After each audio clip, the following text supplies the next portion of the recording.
I fastened the zipper of my boss's wedding gown with calm, steady fingers, while inside my chest everything felt like it was falling apart. When the last tiny button at the collar of the ivory dress slipped into place, I leaned closer to her and quietly spoke the 4 words that would erase 14 months of careful planning. Your fiancé isn't coming. My name is Cole Merritt, and I work as a personal assistant. My responsibilities are simple in theory: press suits, organize schedules, rearrange flights, and absorb every ounce of chaos before it ever reaches Sloan Whitfield, the CEO of one of Atlanta's most influential companies. For the past 5 years, I've been the most invisible presence in the life of the most important woman I know. I know exactly which coffee she prefers on Mondays, and which one she chooses when she hasn't slept enough. I'm the man who stands quietly a few steps behind her in every meeting, every hallway, every room. The one who carries her bags, closes the clasps on her dresses, and politely smiles when she talks about the man she's about to marry. But this morning was different. Inside a bridal suite overflowing with champagne glasses, pale flowers, and all the elegant details a wedding morning is supposed to have, I was the one person holding a truth powerful enough to destroy everything. She stood in front of the mirror, wearing the most breathtaking wedding dress I had ever seen. From behind her, I noticed the slight tremor in her hands as they gripped the bouquet. I watched her stare into the mirror, as if she were searching her reflection for something she couldn't quite find. And the reason for that I already knew. What I didn't know was something far more important. What does a woman like Sloan Whitfield do when she realizes the man she trusted with her future has been nothing but a lie? What does a boss say to the assistant who knew the truth, yet waited until the zipper of her wedding dress was completely closed before whispering it? And why, after hearing those words, did Sloan fall completely silent, turn toward me with slow, careful movement, and ask a question that made my entire world freeze? A question that made it clear she might already know more than I expected. The bridal suite was filled with the scent of gardenias and hairspray. Beneath those familiar smells lingered something else, something harder to describe. It felt like nervous anticipation disguised as celebration.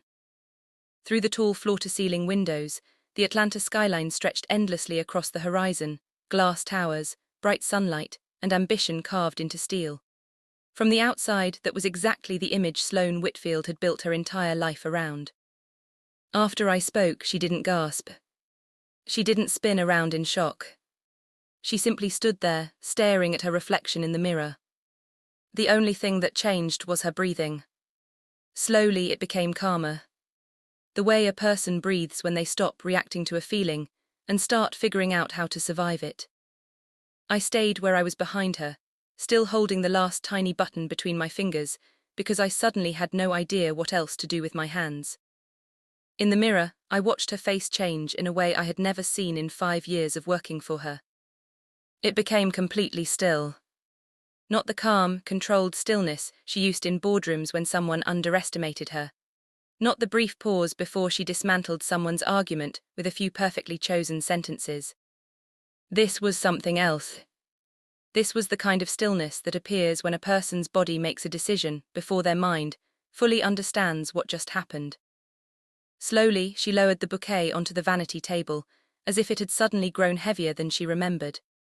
The white ranunculus flowers trembled slightly after she released them, their petals catching the sunlight pouring through the windows. For a moment, nothing in the room moved. Nothing except the thin streams of dust drifting through the warm beams of light between us. Then Sloan Whitfield turned around. And she looked at me. But not the way a boss looks at an assistant. Not the way someone looks at the person who has just ruined the most important day of their life. She looked at me the way someone trapped inside a burning building looks at the only person who might know where the exit is. Cole, she said quietly. Her voice was so soft, I almost felt it before I actually heard it. How long have you known? I opened my mouth, ready to answer her question, but Sloan slowly lifted one hand and stopped me before I could say a single word. Then she said something that flipped my entire understanding of the past, 72 hours upside down. Wait, she said quietly, don't answer that yet. Her green eyes locked onto mine without the slightest hesitation. First, I need you to tell me something, she continued. And I need the real answer, not the polite version you give as my assistant, the truth. My chest tightened. Okay, I said. She took a single step toward me in the ivory wedding dress, a dress that probably cost more than the first car I ever owned, surrounded by flowers that were meant for a ceremony that might never happen. Then she asked the one question I had never prepared myself for. The one question I hadn't rehearsed while sitting alone in my car at 5 in the morning. The question that made the entire room feel like it tilted sideways. Did you wait this long to tell me, she said softly, because you wanted to protect me or because some part of you didn't want me to marry him at all? The silence that followed was louder than anything I had ever heard. Her question hung between us like smoke from a fire neither of us had admitted existed. I stood there in my pressed charcoal suit, the one I had carefully chosen that morning the same way I handled everything connected to Sloane Whitfield's world, and felt something inside me shift. Not physically, but in the quiet, internal way things shift when someone reaches into the identity you've spent years building and pulls on a single loose thread. Did I wait because I wanted to protect her? Or because some part of me couldn't stand the idea of her marrying him? The honest answer was both. For 3 days I had forced myself to believe the first reason was the only one, because the second truth had no place in this building, in this room on this day. Especially not while standing behind the woman who signed my paychecks and trusted me with every detail of her life, and who had never once noticed the way I looked at her when she wasn't paying attention. Sloane, I finally said. Her name came out rough and unpolished, nothing like the calm professional tone I usually used. I found the certificate Thursday night. After that I didn't sleep. I spent the last 3 days trying to convince myself I had misunderstood something, that maybe there was an explanation, that Donovan had some reason that would make sense of it. I paused. There was. She gave a slow, deliberate nod. I know, she said. Just 2 quiet words, but the atmosphere in the room shifted instantly. I stared at her confused. What? I know there wasn't an explanation. Sloane walked toward the small sofa near the window and sat down carefully, gathering the fabric of her wedding dress as she moved. She looked like someone preparing for a conversation she had already played through in her mind many times. The morning light struck the diamond ring on her hand, scattering reflections across the ceiling. I found the same document 6 weeks ago. All the air seemed to leave my lungs at once. 6 weeks? She had known for 6 weeks. And yet during that entire time she had continued planning the wedding, confirming the venue, approving floral arrangements, sending me to coordinate with the caterer, the photographer, and even the string quartet. All of it. Every detail. While fully aware that Donovan Erin Chase was already married to someone else. Sloane, why would you keep going with it? I asked, barely managing to form the words. Because I needed the full picture before making a move. Her voice was calm, but it was the kind of calm that only exists after something has already shattered. When you run a $40 million company, Cole, she said, you learn very quickly that the most dangerous mistake you can make when you discover a threat is reacting before you understand exactly what you're dealing with. She looked up at me. Donovan wasn't just a man who lied to me. There was a sharper edge in her voice now. He was trying to gain access to my company, my accounts, my insurance policies, even the financial disclosures my lawyers would have been required to file after the marriage. She paused briefly. He wasn't interested in my heart. Her eyes hardened. He wanted everything my mother spent her entire life helping me build.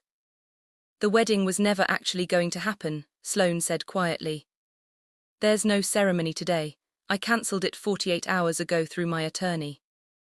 She took a slow, measured breath. This morning Donovan was served with a civil fraud complaint at his apartment. A controlled exhale followed. He isn't coming because right now he's sitting across from 2 detectives who are extremely interested in learning how many other women he's tried this with. My legs suddenly felt unreliable, so I lowered myself onto the vanity chair across from her. Not gracefully, I just sat down because standing no longer felt possible. You planned all of this, I asked. Yes. Her gaze drifted down to the dress. The suite, the flowers, the dress. Something faint moved across her expression, not quite a smile but something close. I paid for it, she said quietly. I wanted to wear it at least once before I donate it. She looked down at the ivory silk gathered across her lap. I needed to know what it felt like, she said softly. To stand in it, to zip it up, to look at myself in the mirror and understand exactly what I was walking away from. Her voice dropped lower. I needed the chance to mourn the dream properly before letting it go. That single sentence broke something inside me. Because it described Sloane Whitfield perfectly. She was the kind of woman who processed pain privately and showed strength publicly. The kind who cried alone in empty parking garages, but never once inside her office. The kind who would put on the wedding dress, simply to grieve the life she thought she would have, before folding it away and moving forward. And she was the woman I had been quietly in love with for 3 years. Always standing exactly 3 steps behind her. Why did you let me zip it? I asked, my voice rougher than usual, stripped of all pretense. If you already knew everything, why didn't you just do it yourself? She held my gaze for a long, quiet moment. Then she said something that completely shattered me. Because I wanted to see if you would tell me. Her green eyes didn't leave mine. I've known about the document for 6 weeks, Cole, but 3 weeks ago I learned something else. She tilted her head slightly. My best friend saw you at the public records office downtown, pulling copies of Donovan's filings, checking every document he ever gave me, cross-referencing everything. A pause that stretched like it lasted forever. You were protecting me for 3 weeks before you even knew I knew. Quietly, invisibly, the way you do everything. Her voice softened, but the weight of it crushed me. You weren't just an assistant doing your job, she continued. You were the only person in my life who went searching for the truth without being asked, not for your benefit, not because it helped you. You did it because you couldn't stand the idea of me being hurt. She rose slowly, the folds of her wedding dress catching the morning light, and for a moment she was the most beautiful thing I had ever been afraid to look at directly. So I put on the dress, she said softly, stepping closer, and asked you to zip it because I wanted to see what you would do when you were close enough to tell me everything. She moved another step toward me. And you told me the truth, she whispered. Even though I could see it cost you something, she added, her eyes never leaving mine. I stood up, feeling like sitting was no longer appropriate for the gravity of the moment. Sloane, I began, but even saying her name felt different now, stripped of all professionalism, all careful distance, all control. Just raw, unpolished, real. I need you to understand something. Everything I did finding those records, checking the filings, sitting in that parking garage at 5 in the morning trying to decide if I even had the right to tell you. I stopped searching myself. It wasn't because of the job. The room was silent. Her green eyes, calm but piercing, met mine. I know, she whispered. Before I could respond, there was a knock at the bridal suite door. 3 sharp, precise taps. A voice came through that made every muscle in Sloane's body go rigid. A voice that had no business being on the other side of that door. Sloane, I know you're in there, we need to talk right now. It was Donovan Chase, the man who was supposed to be sitting across from 2 detectives, the man who should have had no chance to appear here at all.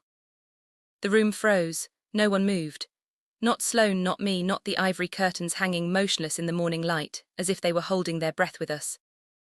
Donovan spoke again, smoother this time, the voice of a man who had always talked his way out of everything and still believed today would be no different. Sloane, I can explain everything, just open the door.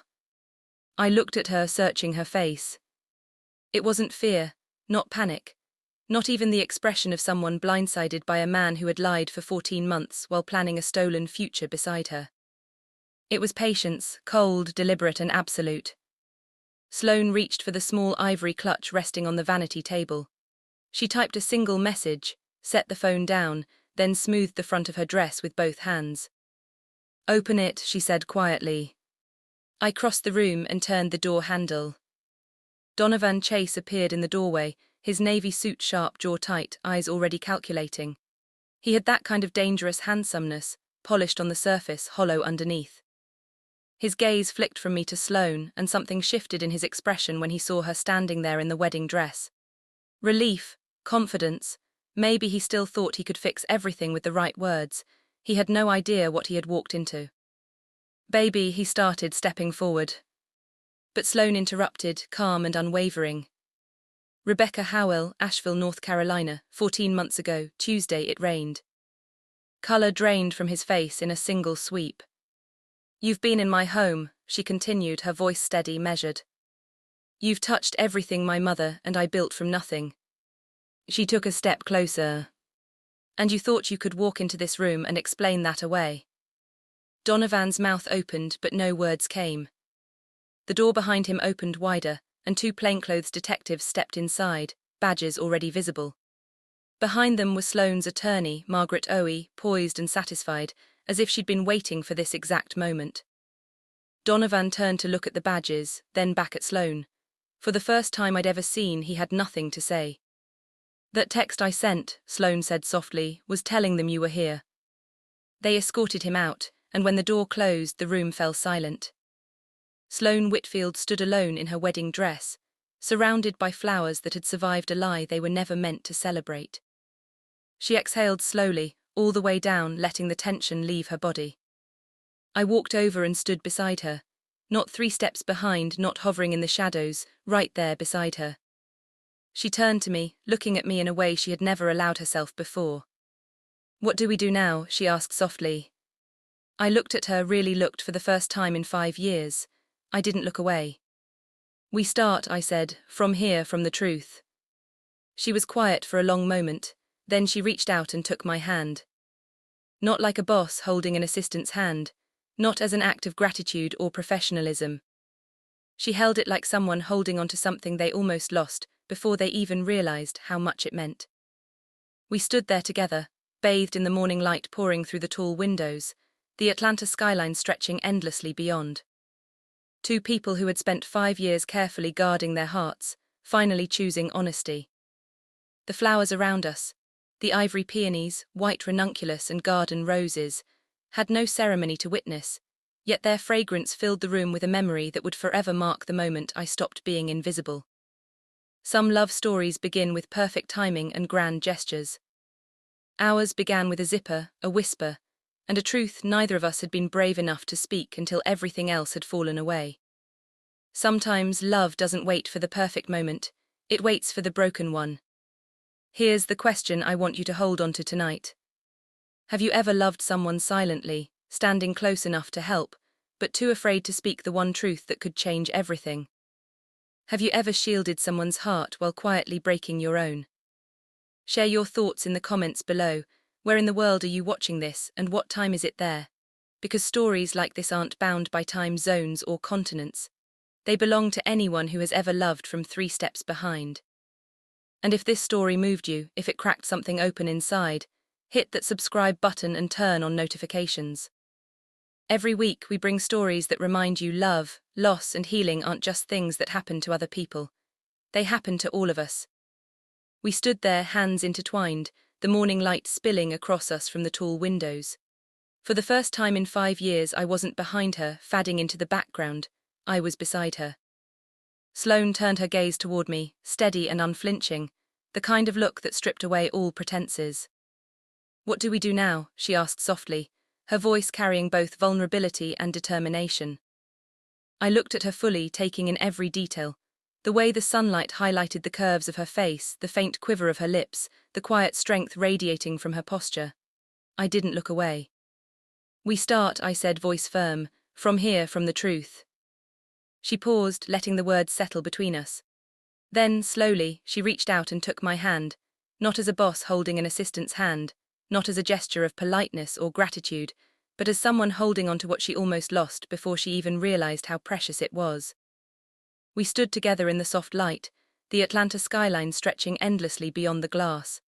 5 years of careful distance and unspoken emotions finally gave way to honesty.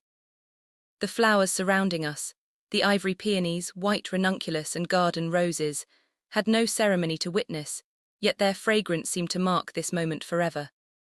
Some love stories begin with grand gestures or perfect timing. Ours began with a zipper, a whisper, and a truth that neither of us had the courage to speak until everything else fell away. Sometimes love doesn't wait for perfection, it waits for the broken moments. Have you ever loved someone silently, standing close enough to protect them but too afraid to speak the one truth that could change everything?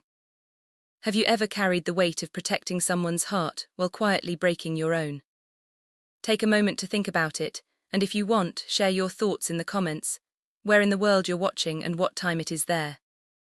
Because stories like this one aren't limited by borders or time zones, they belong to anyone who has ever loved from 3 steps behind. And if this story moved you, if it cracked something open inside your chest, take a moment to subscribe and turn on the notification bell. Every week we share stories that remind you love, loss and healing aren't just experiences of other people. They are experiences we all go through. Each story is crafted to touch your heart, make you pause, and reflect on the moments in life when honesty, courage and love intersect, even in the most unexpected ways. If this story has moved you, if it cracked something open inside your chest, take a moment to subscribe and turn on the notification bell. Every week we share stories that remind us all that love, loss and healing aren't just things that happen to other people. They happen to each of us. These stories are meant to be felt deeply, to linger long after the screen goes dark, and to remind us that even in silence and distance, hearts can carry truth, courage and love. The room remained still. Not a single movement, neither mine nor Sloane's, not even the ivory curtains swaying faintly in the morning light, as if they were holding their breath with us. Then Donovan's voice came again through the door, smoother this time, controlled, the voice of a man who had always managed to talk his way out of everything. "Sloane, I can explain everything, just open the door." I glanced at her, searching her face. What I saw was not fear, not panic, not a woman caught off guard. It was patience, cold, calculated and absolute. Sloane reached for the small ivory clutch on the vanity table, typed a single message, set it back down, then smoothed her dress with both hands. "Open it," she said quietly.